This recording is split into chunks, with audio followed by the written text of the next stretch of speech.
Is full-time RV living safe? Well, if you've been considering hitting the road and starting your full-time RV adventure, and this is something that may concern you, today we're going to talk about some tips for RV security to ease your mind. 'Cause I've been living life right like I could just die any minute. Going for a ride down the side. Hey everybody, welcome back to Why Wait. I'm Megan. I'm Chris. And our channel is all about full-time RV living, getting out there, starting your adventure. And for a lot of people, I would say a common question that they ask us all the time, mostly from friends and family, is, do you feel safe on the road? Is full-time RVing safe? So today, we're going to give you some security tips that might help ease your mind a little bit. Exactly. Now, lots of these tips today are going to be useful for no matter how you RV. Whether you're full-time RV, you're just a weekend warrior, or maybe you're just going on your first RV trip across the country, these tips are going to be pretty universal for any kind of style of RVing, RV parks, boondocking. We're going to touch base on a little bit of everything. Now, so far, we've pretty much always been in RV parks, I would say. Yeah. Yeah. Pretty safe, community feeling kind of places. Yeah, we definitely always felt pretty safe, at least I have when I'm home. Now, I'm gone for 2 weeks at a time, so RV safety is a concern for us because she is home by herself all the time. I'm a big girl, though. I can handle it. No, I haven't ever had a time where I felt unsafe. And if I did, we would probably have moved on.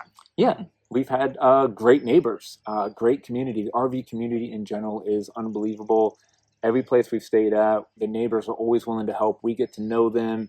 They always offer help. When I'm gone for 2 weeks, I let her know she can call them, ask for anything. All right, so let's just jump into some tips that might help you feel a little bit safer. One of the things is we really do some research on the area that we're going to be going to, the route to get there, what there is in the area, what's around the park that we're going to be going to. Yeah, know your destination. Planning is a big part of that. Go ahead and plan out, do some research, whether you're going to research that city, that area, that campground itself, read some reviews, see what people are saying about it. You're just going to learn a lot, and I think you're going to have a better feeling about when you arrive there, and instead of just kind of getting into an area blindly and then getting there and being like, ooh, like, this is not what I expected. Yeah. Hold on, this was not in the photos. I didn't see this. I didn't, Exactly. So go ahead, I think, and doing the planning, doing some research. There's even like real estate sites that you can go on, and you can actually check out crime rates and things like that for areas and cities. And if you want to go that far to really get a good feel for something like that. And just like that, the sky has opened us up and blessed us with a beautiful sunny day today.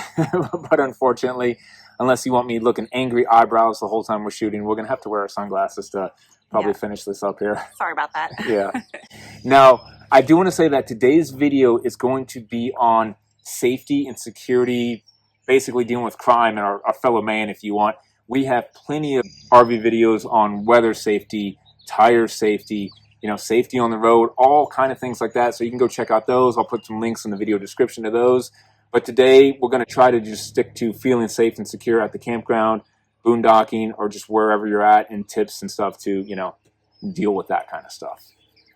Feeling safe in your home on wheels and in the campground or surrounding areas, where you're at. Exactly. Moving on, and I guess you could call this number 2, but being aware of your surroundings. Keep your head on a swivel. Yes, and I tell her that. I tell her that all the time, whether we're grocery shopping, walking around downtown somewhere. Don't have your head in your phone. Don't be looking down. Always be aware of your surroundings and looking around. And that goes for an RV park, whether you're out in the middle of the woods hiking or whether you're staying boondocking at a Walmart overnight. In a parking lot, whatever. Keep your head up, look around, make eye contact with people. Exactly. Be confident. Don't be a target. Trust your gut. Trust your instincts. If something feels wrong, it's probably wrong. And don't try to rationalize it and make sense for a reason for you to stay there. If you have a gut feeling and something feels wrong, leave. You're given instincts for a reason. Yeah. Hey, you live in an RV. Move. Get out of the area. So next up, don't be an easy target. Take measures to make yourself and your belongings safe. Lock things up. Always assume that if you haven't secured it, that you're okay with losing it. You better be willing to part with it. Be willing to part with it. We don't lock everything up by any means. We do keep a lock on certain things like our EMS surge protector. Sometimes we lock up our Anderson hitch if we take it out of the back of the truck, some of them really more expensive items. But again, like she said, if you're going to leave it out, your grills, your chairs, you just better be willing to be okay with if they get taken. And I guess we're kind of like that now. What are we, 3 years now full timing? Never had one issue anywhere we've stayed. We leave things out all the time, but I wouldn't be mad at myself. I would be like, well, I should have put that away. I know better. If a thief wants to cause trouble and take something, they're going to do it whether you have it locked up or not. I would say by just having some locks and putting things away, you're making yourself less of a target, and they're going to move on to the next camper or next house or whatever it may be. Other things you can do, especially at nighttime, leave some lights on. And I'm not talking about blinding the whole campground with your front cap lights or something that on, but have some ambient lighting on. Make it look like you're living there. Your porch light. Yeah. It doesn't have to be. You can have like, some motion sensor lights. Big spotlights shining from all corners of your camp or anything like that. Yeah. Maybe some motion lights. One of the things that I do, especially when he's not here, is anytime I'm in the camper, Corbin and I are in the camper, I keep the door locked. It makes me feel better. It's just a good habit to have. Always keep your door locked. We have the keyless RV lock, which is great because you can have a code. So it's easy to lock as you just walk outside the door. You don't have to have your keys. You just hit the lock button if you're outside. Just put the code in to come back in. And that's a great little item to keep you locking your door more often without having to always worry about putting keys in your pockets and things like that. Okay, next up, and this is something we don't know too much about, but I think these are tips that we would probably live by if we did it, and that is living off-grid or boondocking. And it's something that we really haven't done at all, but a lot of people do, and I think that's honestly where a lot of the dangers might come into play. Yeah, whether it's for one day, a few days, or longer, you need to have a plan in place to let people know where you're at and how long you're expected to be there. You check in, have a time that you're going to be checking in, or you're expected to be back within cell phone range. I think that's a good tip. Yeah, notifying friends and family and having a check-in day or time.